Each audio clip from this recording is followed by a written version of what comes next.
نحمده ونصلي على رسوله الكريم اما بعد قال الامام البخاری رحمه الله في كتاب الحيل باب في الصلاة قال حدثني اسحاق قال حدثنا عبد الرزاق عن معمر عن همام عن ابي هريرة عن النبي صلى الله عليه وسلم انه قال لا يقبل الله صلاة احدكم اذا احدث حتى يتوضأ۔ حدیث نمبر 6954۔ امام بخاری رحمہ اللہ نے حیلوں کی کتاب کے اندر نماز کے متعلق ذکر کیا ہے، جس میں حیلہ اختیار کیا گیا، اور باب باندھتے ہیں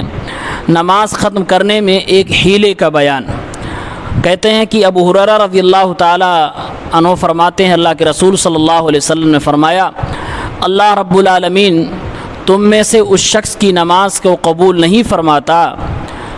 کہ جس کو حدث لاحق ہو جائے، یعنی اس کو وضو کرنا ضروری ہو جائے، یہاں تک کہ وہ وضو کر لے، یعنی کہ حدث اصغر ہو یا حدث اکبر ہو، اس کی موجودگی میں انسان کی نماز نہیں ہوتی، اللہ رب العالمین قبول نہیں فرماتا۔ یہ اللہ کے نبی صلی اللہ علیہ وسلم کی حدیث ہے۔ اس حدیث سے امام بخاری رحمۃ اللہ علیہ نے 3 فقہ کے مسئلوں پر رد کیا ہے، جیسا کہ امام کرمانی کہتے ہیں قال الکرمانی، فتح الباری کے اندر امام ابن حجر نے ذکر کیا کہ مقصود البخاری الرد علی الحنفیہ، حنفیہ پر رد کرنے کے لیے امام بخاری رحمہ اللہ نے کتاب الحیل میں اس حدیث پاک کو ذکر کیا ہے۔ 3 مسئلے ہیں۔ مسئلہ نمبر 1، اگر کوئی شخص نماز پڑھ رہا ہے اور نماز کے آخری رکعت میں جب وہ تشہد میں قعدے میں بیٹھا ہوا ہے، ایسے میں وہ ہوا خارج کر دے، تو کیا اس کی نماز باطل ہو جائے گی یا اس کی نماز صحیح مانی جائے گی؟ تو دراصل حنفیہ حضرات کا فتویٰ ہے کہ اگر اس شخص نے جان بوجھ کر ہوا خارج کر دی ہے تو اس کی نماز صحیح ہے، کوئی حرج نہیں، نماز ہو جائے گی۔ اور اس کے پیچھے ان کی دلیل ہے کہ سلام پھیرنا نماز کا رکن نہیں ہے، سلام پھیرنا نماز میں فرض نہیں ہے۔ کوئی شخص پھیرتا ہے تو اچھی بات ہے، لیکن فرض نہیں ہے۔ اور فرض نہ ہونے کی دلیل یہ دی ہے کہ جس حدیث میں کہا گیا ہے کہ اللہ اکبر کہنے سے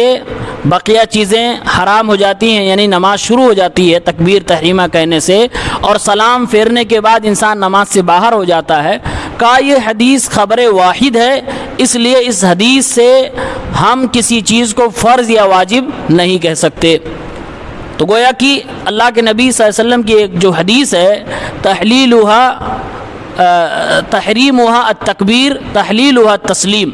کہ اللہ اکبر کہنے سے نماز میں آپ داخل ہو جاتے ہو، اور السلام علیکم ورحمۃ اللہ کہنے سے آپ نماز سے باہر ہو جاتے ہو۔ تو اس حدیث کو رد کرتے ہوئے حنفیہ نے جواب دیا کہ یہ حدیث خبر واحد ہے، لہٰذا اس حدیث سے ہم فرض کا مسئلہ نہیں نکال سکتے کہ سلام پھیرنا فرض ہے یا رکن ہے، جیسا کہ بقیہ اہل حدیث حضرات کہتے ہیں۔ تو امام بخاری رحمۃ اللہ علیہ نے اس فتوے پر رد کیا اور کہا حنفی حضرات اس مسئلے میں غلط ہیں۔ ہوا خارج کوئی شخص اگر جان بوجھ کر ہوا خارج کر دے تو اس کی وجہ سے اس کی نماز باطل ہو جائے گی، اور آپ فتویٰ دے رہے ہو کہ اس کی نماز صحیح ہوگی۔ یہ کہہ رہے ہیں کہ اس لیے صحیح ہو جائے گی کیونکہ سلام پھیر کر بھی آدمی نماز سے نکلتا ہے، تو ہوا خارج کر کے بھی نماز سے باہر نکل گیا تو نماز تو ہو گئی، باقیہ ساری چیزیں تو کر چکا ہے۔ تو اس لیے امام بخاری رحمۃ اللہ علیہ نے اس حدیث کو ذکر کر کے اس حیلے پر رد فرمایا، کہا یہ حیلہ ہے نماز سے نکلنے کا، اور نماز باطل ہو گئی، اس کو آپ کہہ رہے ہو نماز صحیح ہو گئی۔ اسی سے جڑا ہوا دوسرا مسئلہ ہے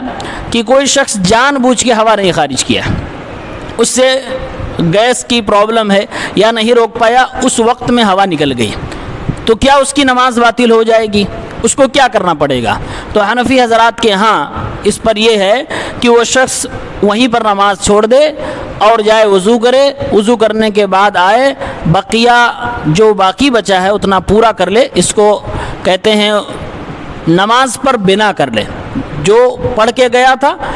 وہیں پر جائے وضو کر کے، پھر اس کے بعد وہاں سے آگے پڑھ لے، نماز ہو جائے گی۔ البتہ امام شافعی امام مالک رحمہ اللہ ان دونوں حضرات نے کہا کہ اس کی نماز باطل ہو گئی کیونکہ اس کا وضو ٹوٹ گیا، نماز خراب ہو گئی، اب اس شخص کو نئے سرے سے نماز پڑھنی ہوگی نئے وضو کے ساتھ، اس پر بنا نہیں کر سکتا۔ اس مسئلے میں دو اقوال علماء کے ملے ہیں، لیکن شیخ البانی رحمہ اللہ کا کہنا ہے کہ راجح قول یہ ہے کہ نماز ہو جائے گی، اس پر اگر بنا کر لے، وضو کرنے کے بعد آئے وہیں سے آدمی شروع کر کے اپنی نماز پوری کر لے۔ تیسرا مسئلہ یہ ہے کہ حنفی حضرات کہتے ہیں کہ وضو میں نیت ضروری نہیں ہے، وضو کرنے کے وقت نیت ضروری نہیں ہے، اور نماز میں نیت اتنی ضروری ہے کہ منہ سے بولنا ضروری ہے، لیکن وضو میں نیت ضروری ہی نہیں ہے۔ اس کی وجہ بتلاتے ہیں، کہتے ہیں وضو مستقلاً فی ذات ہی کوئی عبادت نہیں ہے، جبکہ وضو اور غسل جو شرعی وضو اور شرعی غسل ہوتا ہے یہ عبادت ہے، اس کے کرنے پہ ثواب ملتا ہے، اس لیے اس کا طریقہ ہمیں اللہ کے نبی صلی اللہ علیہ وسلم سے لینا ہوتا ہے، لیکن وہ اس کو مستقل عبادت نہیں مانتے، کہہ رہے ہیں نماز عبادت ہے، اس عبادت کے لیے اس سے پہلے یہ ایک چیز بتائی گئی ہے تو یہ وسیلے والی عبادت ہے، مستقل کوئی ذاتی عبادت نہیں ہے۔ تو امام بخاری رحمۃ اللہ علیہ نے اس حدیث سے اس مسئلے پہ بھی رد کیا، کہا کہ یہ غلط بات ہے کہ آپ وضو کے لیے نیت کو ضروری نہ قرار دو، اس لیے کہ اللہ کے نبی صلی اللہ علیہ وسلم فرما رہے ہیں کہ کوئی شخص اگر محدث ہو یعنی ناپاک ہو تو اس کی نماز ہی نہیں اللہ تعالیٰ قبول فرماتا ہے،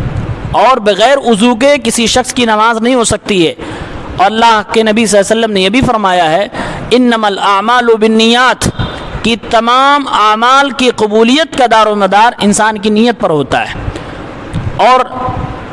وہ تمام اعمال جو اللہ کی بارگاہ میں قبول ہوتے اس میں سب سے پہلے نمبر پر عبادات کا معاملہ ہے، لہٰذا بغیر نیت کے وضو کرنا وضو ہوگا ہی نہیں، تو یہ مسئلہ بھی غلط ہے۔ جس طرح سے نماز کے لیے نیت ضروری ہے اسی طریقے سے وضو کے لیے بھی نیت کرنا ضروری ہے، لیکن سوال یہ ہے کہ نیت کیسے کیا جائے گا، تو اس کا جواب یہ ہے کہ جیسے نماز میں انسان دل میں صرف سوچتا ہے ویسے وضو کے لیے بھی دل کی نیت کافی ہے، اس میں زبان سے کہنا دونوں جگہوں پر بدعت ہے۔ تو یہ تین مسئلوں پہ امام بخاری رحمۃ اللہ علیہ نے اس حدیث پاک سے رد کیا ہے۔ اللہ تعالیٰ ہم سب کو اللہ کے نبی صلی اللہ علیہ وسلم کی سنت کو صحیح طریقے سے سمجھنے کی توفیق عنایت فرمائے، آمین۔